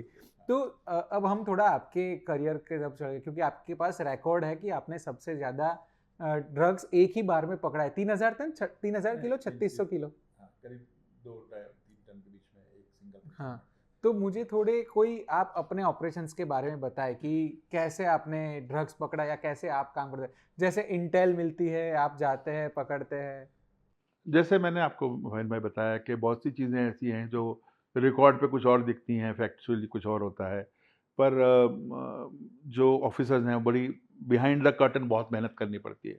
तो जो आपको दिखता है वो तो फाइनल प्रोडक्ट दिखा होता है, उसके पीछे की मेहनत नहीं दिखती है, वो कहीं रिकॉर्ड पे आती भी नहीं है. कोई भी एजेंसी काम कर रही होती है, चाहे वो आर्म फोर्सेस काम कर रही हो इंडिया के लिए, नेशनल पर्पस के लिए, या कोई पुलिस ऑर्गेनाइजेशन या एनसीबी या कोई भी फोर्सेस, उसके पीछे की मेहनत नहीं दिखती है. और प्राइवेट में भी आप लोग जितनी मेहनत करते हैं, पीछे कितनी मेहनत करते हैं, हमें लोग तो डायरेक्ट इसको पॉडकास्ट देख लेंगे, पर उसके पीछे क्या मेहनत करते हैं वो आप लोग ही जानते हैं. तो हर चीज़ की पीछे की बिहाइंड द कर्टन स्टोरी बहुत लंबी होती है. तो मुझे याद है कि मैं घर से निकला था, घर पे बोल के एक इंटेलिजेंस पे काम कर रहा था. मैंने वाइफ को बोला कि मैं 2-3 दिन में आता हूँ, मैं ज़रा वापी जाके आता हूँ. ठीक है, तो 6 महीने के बाद वापस आया. 2 दिन का बोल के 6 महीने के बाद वापस आया, आ ही नहीं पाया. इतना लंबा ऑपरेशन चला. हाँ, क्यों? वो उसका जो ग्राउंड वर्क है, जो मेहनत है, पंचनामा 6 महीने का नहीं होता. पंचनामा तो वो 2 दिन का होता है, वो तो फाइनल प्रोडक्ट है. हाँ. तो उसके पीछे की जो मेहनत है, जो जिसको हम इंटेलिजेंस गैदरिंग बोलते हैं, जिसको हम रेकी बोलते हैं, जिसको हम सर्वे बोलते हैं, और जिसमें बहुत सी चीज़ें आती हैं, वो बहुत लंबा प्रोसेस है और सब लोग इतनी मेहनत करते हैं तभी आपको इतना रिजल्ट मिलता है. जी. तो और देखिए, मैं आपको ज़्यादा तो नहीं बताऊंगा. जैसे इंटेलिजेंस कैसे गैदर होती है, तो आपके पास एक इंफॉर्मेशन आई कि भाई आपका इंफॉर्मेशन कैसे आती है. 2 तरीके से इंफॉर्मेशन आती है. आजकल तो एडवांस टेक्नोलॉजी बहुत आ गई है, इलेक्ट्रॉनिक सर्वेलेंस और सब बहुत अच्छा है, बट ह्यूमन इंटेलिजेंस है वो बहुत इंपॉर्टेंट है. ह्यूमन इंटेलिजेंस मतलब आपका इन्फॉर्मर वो आपका ही रहेगा. तो जैसे हमारे पास एक इन्फॉर्मेशन मेरे पास आई कि भाई बहुत बड़ी कंसाइनमेंट एक हशीश की, हशीश यानी कि जिसको हम चरस बोलते हैं, प्योर चरस की एक बहुत बड़ी कंसाइनमेंट आ रही है। एंड यूजुअली वो कश्मीर बॉर्डर से निकल के, कश्मीर साइड से या नेपाल से, अफगानी चरस नेपाल से आती थी और कश्मीरी चरस इधर से आती थी, जिसकी बहुत वैल्यू है अब्रॉड, बहुत वैल्यू है उसकी। तो एक बहुत बड़ी कंसाइनमेंट वहाँ से निकली है, इन्फॉर्मेशन आई हमारे पास, गाड़ी का नंबर दिया गया और मैं और मेरे टीम में कलीग, हम बहुत छोटी टीम थी, बहुत छोटी टीम थी, आज तो बड़े लोग हैं, हम तो बहुत छोटी टीम में थे, गुजरात पूरा संभालना है। तो हम पहुंच गए रकनपुर बॉर्डर पे। तो रकनपुर बॉर्डर आपको पता है कि उस ज़माने में ऑक्ट्राई नाका होता था, आई डोंट नो अभी कैसा सिस्टम है, पर उस टाइम ऑक्ट्राई नाका होता, एक गाड़ी को रोक के उसको, नहीं वो ऑक्ट्राई वाले सब भराते थे, गाड़ियाँ रोकते थे। तो हम वहाँ जाके शाम को हम वहाँ पहुँच गए और हम देखते रहे, तब इतना सिस्टम, इलेक्ट्रॉनिक सिस्टम नहीं थे, गाड़ी का नंबर देखते रहे, फिर लगा कि यहाँ तो बहुत देर हो गई, यहाँ से तो शायद नहीं है। फिर ध्यान आया कि जब बात की इन्फॉर्मर से, बोला सर इधर नहीं, वो तो अंबाजी साइड से आ रहा है। आप थे रतनपुर पे? हाँ, हम रतनपुर पे थे। तो अब अंबाजी था, तो वहाँ से फिर गाड़ी हम लोग निकले अंबाजी के, वही भागो उधर, ठीक है। अब आप समझते हैं इधर कहाँ एक कोना और वो दूसरा कोना, वो वहाँ पर गए, कुछ घंटों में हम लोग वहाँ पहुँचे, ठीक है। वहाँ गए और पता लगा कि शायद यहाँ से गाड़ी निकल गई है। तो अब कहाँ जाएगी वो गाड़ी, वो ट्रक कहाँ जाएगा, कौन ले जाएगा? तो ऐसा लगा कि अब तो हमारे हाथ से चीज़ चली गई, पर हमको इतना तो इन्फॉर्मेशन थी कि ये जा रहा है मुंबई की तरफ। तो कॉमन रूट जो थी उस टाइम पे, जो इंटेलिजेंस के हिसाब से हमको पता था कि उसको वासद ब्रिज क्रॉस करना ही पड़ेगा। तो वासद का माही रिवर के ऊपर एक ब्रिज है, वासद ब्रिज जिसको बोलते हैं, वासद नाका बोलते हैं उसको। तो हमने अपने कुछ ऑफिसर्स को और अपने सिपाहियों को बोला कि तुम अहमदाबाद से वहाँ चलो, हम लोग अंबाजी से आते हैं।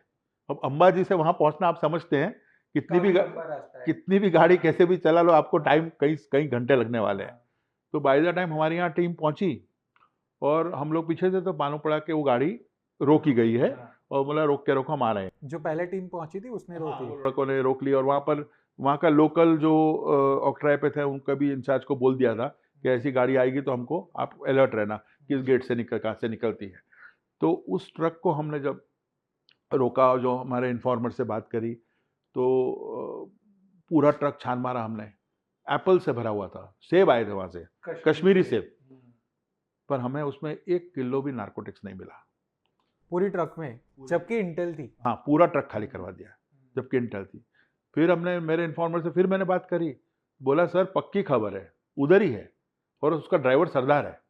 तो ड्राइवर तो सरदार ही था, हमने देखा, तो वो सरदार एक्स डिफेंस वाला था, रिटायर्ड कोई, ठीक है, इतना टफ आदमी था, उससे बात करो तो उसको जवाब भी नहीं दे रहा था। हमारे लड़के बहुत ट्राई कर रहे हैं, हमने बोला कि इसको मारना वारना नहीं है, हमको आराम से पहले पता कराना है। बट फिर एक लड़का हमारा सिपाही बहुत था, वो ऊपर चढ़ गया, कैबिन वैबिन सब खोल डाला उसने, और कैबिन के ऊपर वो ट्रकों में पहले लाइटें वाइटें लगाते थे, उसने वो लाइट वाइट थी तो हाथ लगाया, तो ड्राइवर बोला था लाइट खराब हो जाएगी, उसने जहाँ बोला लाइट खराब हो जाएगी, तो उस पर डाउट हो गया, तो लाइट खुलवा दी। लाइट खुलाई, उसके अंदर से हमें करीब 128 केजी जितना, मतलब हम पीछे लॉरी में ढूंढ रहे थे और वहाँ कैबिन में लाइट के अंदर ऊपर उसने फिक्स करके। मतलब उस जमाने में भी ऐसी ट्रिक। मैं आज आपको 20-22 साल 25 साल पुरानी बात बता रहा हूँ, अब कितने मॉडस ऑपरेंडी चेंज हो गए, जैसे बताया कि फ्रूट के अंदर आ रहा है, कारपेट्स में आ रहा है, ठीक है। ट्रॉली बैग का भी एक लेटेस्ट अभी केस हुआ है। देखो ड्रग्स कैसे आते हैं, ड्रोन से आते हैं, आपने सबने सुना, बाय बोट आते हैं, वो भी आपने सुना, और बाय एयर भी आते हैं कार्गो में। तो अभी एक कंसाइनमेंट रिसेंटली पकड़ी गई है, जहाँ पर ट्रॉली बैग्स, जो हम ट्रॉली बैग लेते हैं, उसकी एक बहुत बड़ी कंसाइनमेंट थी, ट्रॉली बैग थी कार्गो में। उस ट्रॉली बैग के अंदर एक कंपार्टमेंट अलग से बना हुआ था, जिसके अंदर ड्रग्स थे, सारे ट्रॉली बैग्स में। तो मोडस ऑपरेंडी है। इवन कंज्यूम करने में भी शायद मेरी आपसे बातचीत हो रही थी, उसमें आपने बताया था या मैंने कहीं पे पढ़ा था कि जो हम कोल्ड ड्रिंक पीते हैं उसकी जो स्ट्रॉ होती है उसके, हाँ, उसके अंदर भी एक लेयर पे ड्रग्स होता है, तो बाहर से किसी को भी पता नहीं है कि कोई बैठा है आपके बाजू में ड्रग्स। हैदराबाद में अभी एक रेव पार्टी में कुछ साल, 1 आध साल पहले बहुत बड़ी रेड हुई रेव पार्टी में, और बहुत सेलिब्रिटीज और बड़े बड़े लोग के बच्चे बच्चे उसमें थे। बहुत बड़ा ऑपरेशन था और पुलिस को इन्फॉर्मेशन थी कि वहाँ ड्रग्स हैं, कोकेन या ऐसा कुछ है पार्टी में, पर उनको मिला नहीं और बहुत शोर मचा। तो एक ऑफिसर की नज़र पड़ी उसमें, जो कॉकटेल्स और मॉकटेल्स का जो था, उसमें स्ट्रॉज पड़ी थी। उसकी स्ट्रॉ पे नज़र पड़ी और बाद में मालूम पड़ा कि द स्ट्रॉ जिसमें डाल के आप पीते हैं, वो straw is लेस्ड with cocaine. And एक एक स्ट्रॉ वो 4,000 5,000 की 8,000 की एक एक स्ट्रॉ वो बेच रहा था कोई। वहीं पे। हाँ, उसका ही पैसा था। हाँ। जिसको स्ट्रॉ चाहिए वो 5 या 10,000 रुपए देगा, तो उसमें थोड़ी सी हल्की सी लेयर होगी, शायद ज़्यादा भी होगा, 10,000 से भी ज़्यादा होगा, आई डोंट नो क्या प्राइस। बट वो स्ट्रॉ के अंदर कोटिंग करी और आपने वो स्ट्रॉ से पी रहे हो, आपको कोकेन जा रही है। तो जिसको मोडस ऑपरेंडिस बोलते हैं, वो बहुत नए नए तरीके। अब एआई का जमाना आ गया है तो चीजें तो फिर हाँ, मतलब भेजने में भी नई मॉडस ऑपरेंड है, कंज्यूम करने में भी नई मॉडस ऑपरेंड। ये चैलेंजेस हैं, सब लोगों को बहुत बड़े चैलेंजेस हैं आज की एजेंसीज को। पर फिर भी सर पकड़े जाते हैं। मतलब आर्यन खान का केस हम सबके सामने है कि मतलब अगर चाहती एजेंसीज तो पकड़ा तो जाता है। आपने कैसे उस केस को ऑब्जर्व किया है सर,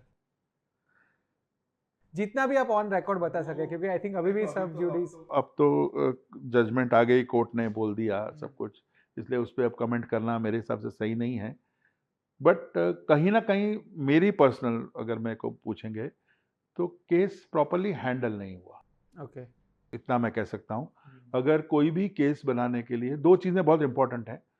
ये तो देखो ऐसा है कि बिकॉज एक सेलिब्रिटी का बेटा है तो इतना हाइप क्रिएट हो गया मीडिया का। अब वही अगर कोई किसी आम आदमी के बच्चे का प्रॉब्लम होता, जो आप पंजाब में आए दिन लोगों को होता है, या किसी कहीं यहाँ गुजरात में भी हो सकता है, किसी अच्छी फैमिली के बच्चे को कोई आदत पड़ जाए, वहां पर तो मीडिया नहीं आएगी। तो ये जो मीडिया का प्रेशर था उसमें ही केस खराब हुआ है, जहां तक मैं समझता हूं। उस प्रेशर के अंदर वो जो प्रेशर जो है वो शायद वो लोग झेल नहीं पाए, ऑफिसर्स भी, और शायद वहां से चीजें खराब होनी शुरू हुई। अगर इसको क्वाइटली काम करते तो ये शायद केस अच्छा बनता, क्योंकि एविडेंसेस तो इनको मिले थे, ऐसा नहीं कि नहीं मिले थे। अगर आपको पता हो तो एक जो उसके साथ था, उसके शायद सॉक्स में से या शूज के अंदर से कुछ ड्रग्स मिले। एक लड़की थी जिसके शायद सैनिटरी पैड में से कुछ ड्रग्स मिले, और भी जगह से मिले, ऐसा नहीं है, इंटेलिजेंस थी उनके पास। बट शायद देखिए अब तो जजमेंट आ गई, इसलिए अभी इसमें कुछ बोलने जैसा नहीं है। हाँ, कोई नहीं सर, ये मेरी पर्सनल ओपिनियन है। हाँ, हम वापस आपकी करियर पे चलते हैं। जब आप इतना ड्रग्स पकड़ते थे, आपने काफी सारे क्रिमिनल्स को भी पकड़ा, कभी धमकी वमकी मिली, कभी डर लगा? नहीं, डर नहीं लगा। डर लगा होता, देखो किताब लिखी इतनी हमने, डर नहीं। देखो it's a part of the job. और कहीं ना कहीं हर हर एक ऑफिसर जो ऐसा रिस्क लेता है उसको तो कहीं ना कहीं रिस्क है, और डर डर तो बहुत दूर की बात है। धमकियां तो मिलती रहती हैं, it's a part of the organisation, और सही गलत सब कुछ होता रहता है, ऐसा नहीं है। बट अगर ऊपर वाले ने हमको ये मौका दिया कुछ अच्छा करने के लिए तो किया है। मैं एक चीज़ समझता हूँ भाविन भाई, मैं आपको इस बात पे कहूँगा कि हर एक ग्राम, हर एक केजी जब आप पकड़ते हो तो वो जो सेटिस्फेक्शन मिलती है कि आपने कई बच्चों को बचाया है, कई लोगों की आपने लाइफ फैमिलीज को आपने बचाया है, वो जो इंटरनल सेटिस्फेक्शन मिलती है ना, और जो दुआ मिलती है ना, अननोन लोगों की दुआ, वो शायद वही हमारे साथ है और आज तक वो चल रही है। सर यहाँ से मुझे ये भी समझना है, क्योंकि आप रिहेबिलिटेशन के लिए भी काम करते हैं। हमने ये तो समझा कि ड्रग्स कैसे आता है, कैसे लोग कंज्यूम करते हैं, पर जब कंज्यूम करते हैं उसके बाद कितना गंदा इफेक्ट होता है, मतलब यंग जनरेशन कैसे बर्बाद हो रही है। आप थोड़ा एग्जाम्पल के वाइज उसको समझा पाए। मैंने आपको अभी कश्मीर का एक एग्जांपल दिया। मैं पंजाब का लोग बहुत सुनते हैं, मैं आपको थोड़ा सा बताता हूँ कि जब आप ड्रग्स की आपको जब आदत पड़ती है बच्चों को या यंगस्टर्स को, तो वो पहले तो घर वाले जो है वो चीज़ों को छुपाते हैं, वो बताने को तैयार नहीं होते कि हमारे बच्चे को ये प्रॉब्लम है। अगर वो रिहैब में जा रहा है तो फिर उनका अपना भी हो जाता है। पर अब की तारीख में सोसाइटी में कुछ पेरेंट्स या बोल्ड हो गए इतने कि वो चाहते हैं, और हर हर पेरेंट चाहेगा कि उसके बच्चे को रिहैब में जाए और ठीक हो। तो रिहैब में जब जाते हैं तो जो percentage of people who are going to rehab, यानी कि अगर 1000 लोगों को आदत पड़ी है तो जो रिहैब में जाते हैं शायद 20-25 होंगे। हम्म, तो वो जो बहुत कम है। जो बहुत कम है, उसके बहुत से कारण है, that is the bad luck. Secondly rehabs भी जो क्वालिटी के होने चाहिए मेरे ख्याल से वो नहीं है, और जितनी क्वांटिटी होनी चाहिए उतने भी नहीं है। तो मेरे ख्याल से सरकारों को, एनजीओज को ये काम करना चाहिए कि रिहैब्स के स्टैंडर्ड्स को बढ़ाएं। बट जब कोई जाता है रिहैब में और वो क्लीन होके आता है, तो एक मैं आपको एक आपने बोला था किस्सा, मैं बिना नाम लिए बताऊंगा कि मैं कहीं गया था किसी रिसॉर्ट पे, और वहाँ मेरी किसी से मुलाकात हुई, और मदर और सन दोनों थे, young, unfortunately very young boy from a good family, और उसको कहीं फॉरेन में पढ़ने गया था और उसको कहीं आदत लग गई, और वो हमारे पास आए और हमने किसी के रिक्वेस्ट करके अपने किसी रिहैब में उनको भिजवाया ताकि बच्चा क्लीन हो जाए। और कुछ महीनों के बाद उनका फ़ोन आया और उन्होंने मेरे को थैंक्स कहा कि आपकी वजह से हमारा बच्चा क्लीन हो गया और उसकी आदत छूट गई।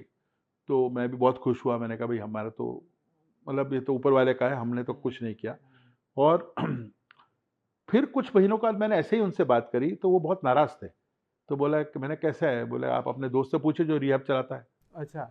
तो मैंने कहा ऐसा तो क्या हो गया? तो हमने फ़ोन किया मेरे फ्रेंड को जो रिहैब चलाते हैं, उनसे मैंने पूछा कि क्या हुआ उस लड़के को? तो बोला यार मैंने तो बहुत अच्छा मेहनत करी थी, 3-4 महीने हमारे पास रहे, कोई आदत नहीं रही, अभी वो ड्रग्स नहीं लेते हैं, और वो क्लीन होके उनके पेरेंट्स लेके भी गए उसको। पर उनको मैंने कुछ कंडीशंस रखी थी कि जब आप इतनी आदत पड़ी होती है इतने सालों की, तो इसको ड्रग्स से बहुत दूर रखना है, इसको मौका नहीं लगना चाहिए वापस, क्योंकि आदत वापस आने में देर नहीं लगती। फ्रेजाइल होती है वो और टाइम। उन्होंने बताया कि वो गया कहीं, कुछ फिर से घर में कोई बहस हो गई और उसके ड्राइवर ने लाके कुछ उसको दे दिया। और वापस शुरू हो गया। हाँ, तो ये बहुत मुश्किल है। Rehab it's a very difficult thing. मेरे पास अभी कुछ मैं डाटा पे काम कर रहा था तो मालूम पड़ा कि पंजाब जैसी जगह पे जो आउटकम है रिहैब में से जो बच्चे बाहर आके क्लीन फाइनल होते हैं, वो 2 से 5% लोग भी नहीं है। एक तो जाते ही कम है उसमें से। तो ये बहुत बड़ा काम करने की जरूरत है। भाविन भाई आपके थ्रू मैं ये मौके का फ़ायदा उठाऊंगा।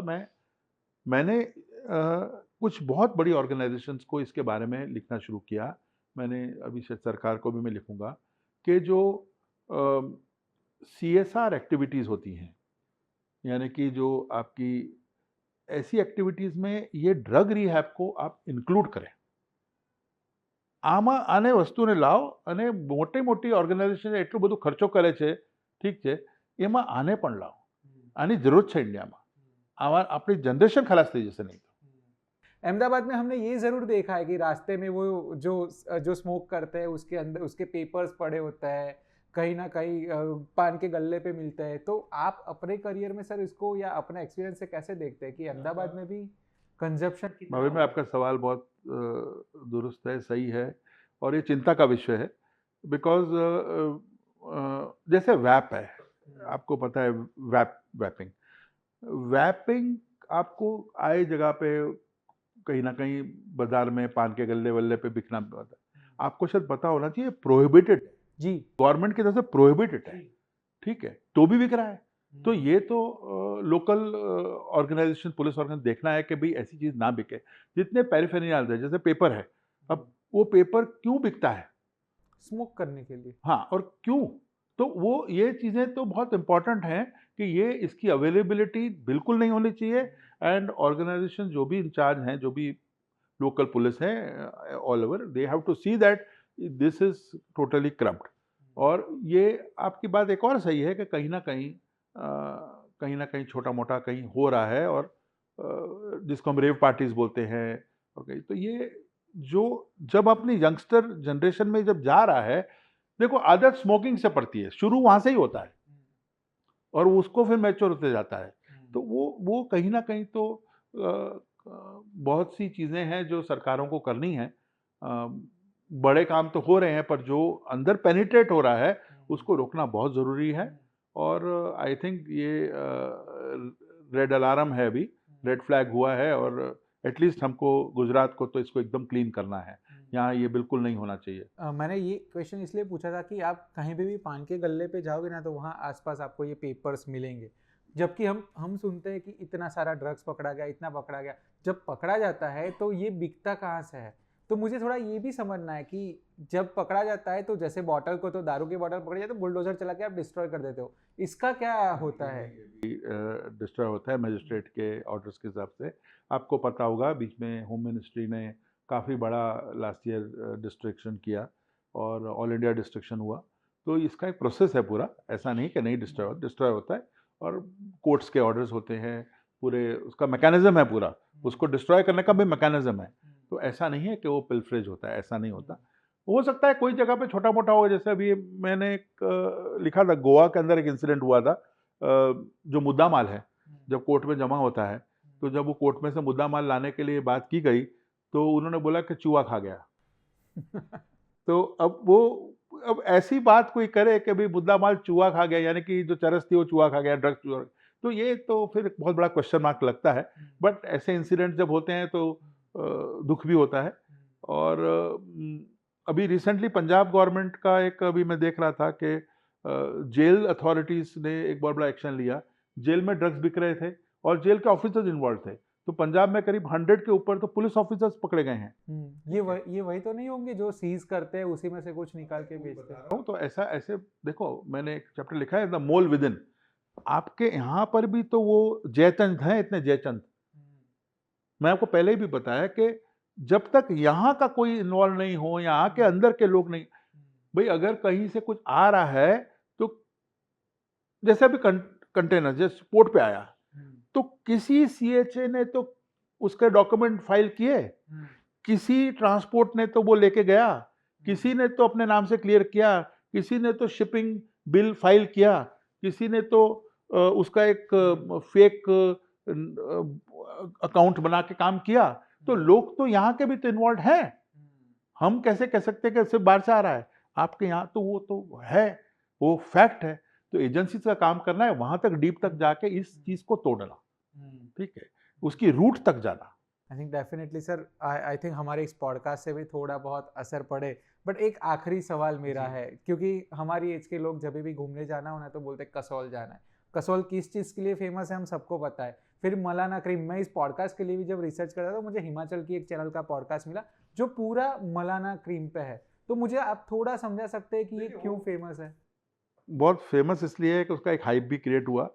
उस गांव का नाम, जिस गांव से नाम पड़ा, उसके अंदर जो क्वालिटी ऑफ चरस है जिसको मलाना क्रीम बोलते हैं, वो एक हाई क्वालिटी की मानी गई। आपको शायद पता होगा दुनिया भर में बहुत कंट्रीज में कुछ जगह पे ऑफिशियल कर दिया। उसमें सबसे पहले में एम्स्टर्डम जैसे है, वहाँ पर कैफ़ेज़ हैं। जैसे अपना कॉफ़ी का कैफ़े है वैसे वहाँ पर इसके कैफ़ेज़ हैं, मेनू है। उस मेनू में सबसे टॉप और सबसे महंगी चीज़ मलाना है। अच्छा, जो इंडिया में बनता है। हाँ, आपको मैं मेनू की कॉपी दूंगा, मेरे पास कॉपी है उसकी। तो वो तो इंडिया से, तो वहाँ पर उन्होंने उसको पॉपुलर कर दिया, ठीक है। अब उधर क्या बिक रहा है, यहाँ से जा रहा है नहीं जा रहा है, वो तो यहाँ की एजेंसी जानती हैं। बट ऐसा कभी कभी वो नाम भी बदनामों के होते हैं, तो वैसा है वो गांव बदनामों का नाम हो गया, कसौल और उस एरिया का सारा, ठीक है। बट हिमाचल हो कि पंजाब हो तो वहाँ चिट्टा बहुत चलता है। चिट्टा आपने देखा है? चिट्टा जो है, मैंने आपको इस चैनल से बताता हूँ, जो चिट्टा है वो एक तरह का हेरोइन ही है, बट एक तरह का एडल्ट्रेटेड हेरोइन है जो सबसे ज्यादा वहां चलता है। चिट्टा, ठीक है, हिमाचल और पंजाब में। और वो कहाँ से आता है? वो ड्रोन ड्रॉपिंग से आता है, पाकिस्तान से। वहां पर पाकिस्तान का एंगल। ऑन एवरेज अभी जो इन्होंने एंटी ड्रोन सिस्टम लगाए हैं, ऑन एवरेज कितने ड्रोन दिख रहे हैं? रोज के 15। रोज के 15? और एक ड्रोन की कैपेसिटी 20-25 किलो की होगी? डिपेंड करता है। अभी छोटे ड्रोन्स चलते हैं ज़्यादातर। अब मैं अभी देख रहा था लेटेस्ट न्यूज़ के ड्रोन्स को एंटी ड्रोन सिस्टम लगाया है, तो ड्रोन की टेक्नोलॉजी भी अभी चेंज कर दी कि पहले एक ड्रोन पकड़ा गया था पिछले साल, तो ड्रोन का लॉग निकाला फॉरेंसिक साइंस में जाके। तो लॉग, जैसे गाड़ी का लॉग होता है ना, तो ये ड्रोन ने कितनी एंट्रीज ली, तो मालूम पड़ा इसने 26 सॉर्टीज की है, यानी कि 26 बार वो ड्रोन आके ड्रग्स ड्रॉप करके वापस चला और 27वीं बार पकड़ा गया। 27वीं बार पकड़ा गया, ठीक है। बट अगर उसके ड्रोन को हम आप अब देखें टेक्नोलॉजी कैसी आ गई, तो बोला बैक टू होम, मतलब कि अगर जैसे ही वो जैमर का सिग्नल का कुछ डिस्टर्बेंस आएगा, वो ड्रोन वापस जिसने भेजा उसके पास पता चला जाएगा, यहाँ नहीं आएगा। तो टेक्नोलॉजी जो है वो भी इतनी चेंज हो गई। और राजस्थान में भी ड्रोन से आ रहे हैं, तो बॉर्डर एरिया में ड्रोन्स, यहाँ पर बड़ी consignment bye boat and containers, ठीक है। और मैंने बताया जैसे बाय एयर, ठीक है। अभी एक कोकेन की कंसाइनमेंट, मैंने शायद आपको कभी ध्यान नहीं होगा, एक गुजरात के अंदर एक इंडस्ट्री में शायद ये रिकॉर्ड पे पता नहीं लिया कि नहीं सरकारों ने, मैं बहुत बड़ा खुलासा इधर आपके साथ में ही करता हूँ। कंटेनर आया, स्क्रैप का कंटेनर, ठीक है, कई टन स्क्रैप होता है उसमें, और लोग गुजरात के अंदर कैसे, जैसे मैंने, किसी ने इंपोर्ट किया, किसी ने ट्रेडिंग की और किसी ने खरीदा, जिसका भाव सेट हुआ वो खरीदता है। तो जिस जो खरीद रहा है उसको मालूम नहीं कि किसका कंटेनर खरीद रहा है, वो इसके एक्स की जगह पे वाई का भी ले सकता है, ए का भी ले सकता है, उसको कोई फर्क नहीं पड़ता। जब उसके वहाँ कंटेनर आता है तो उसका स्टाफ जब कंटेनर खाली करता है तो उसमें वो बोलता है कि इसमें कुछ सफ़ेद पाउडर जैसे पैकेट्स पड़े हैं, तो उसके सेठ को बोलता है, तो बोले क्या है, तो हमने तो मंगाया नहीं, ये किसका है। तो मालूम पड़ता है कोई बीच में पूछने आता है कि भाई हमने गलती से अपना पेंट का रेजिन मटेरियल आपके यहाँ पर भेज दिया हमारे सप्लायर ने, तो बोला भाई हमारे सप्लायर, हमने तो लिया ही नहीं, हमने तो किसी और से लिया है, यहाँ कैसे भेजा उसने, हमको, हम तो इंपोर्टर को जानते ही नहीं है, हम तो यहाँ के ट्रेडर को जानते हैं। तो जब उस ट्रेडर से जब पता करा, बोला हमने तो भेजा नहीं, तब तक नारकोटिक्स कंट्रोल ब्यूरो एनसीबी को इन्फॉर्मेशन थी, और वो आके देखा तो वहाँ 150 किलो कोकेन मिली स्क्रैप में से। तो क्या मोडस ऑपरेंडीज हैं, कंटेनर मिड शिप में खुल के अंदर गुड्स चेंज करके वापस सील हो जाता है।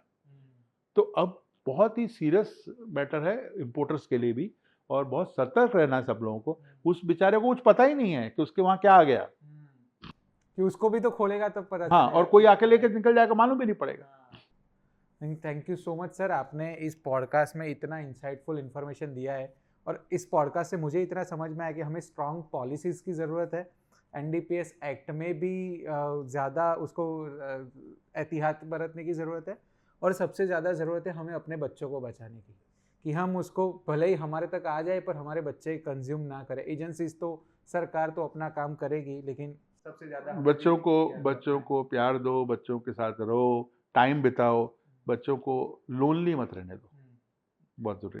आपने सर अपना जो इतना वक्त दिया, थोड़े किस्से आपने अपने ऑपरेशन के सुनाए, बहुत कुछ में तो मुझे भी गुज बम्स आ गए। और आपको भी अगर ऐसी ज़्यादा इन्फॉर्मेशन जाननी हो तो सर की 2 बुक्स है, इंडिया ड्रग्ड और नार्को जिहाद, उसमें आप बहुत अच्छे किस्से उनके और कैसे पाकिस्तान ऑपरेट करता है वो ज़्यादा डिटेल में समझ सकते हैं। Once again thank you so much sir. शुक्रिया। હું તમને મળીશ એક નવા પોડકાસ્ટ સાથે આવતા શુક્રવારે, ત્યાં સુધી જોતા રહો VTV Gujarati.com, ચેનલને સબસ્ક્રાઇબ કરજો।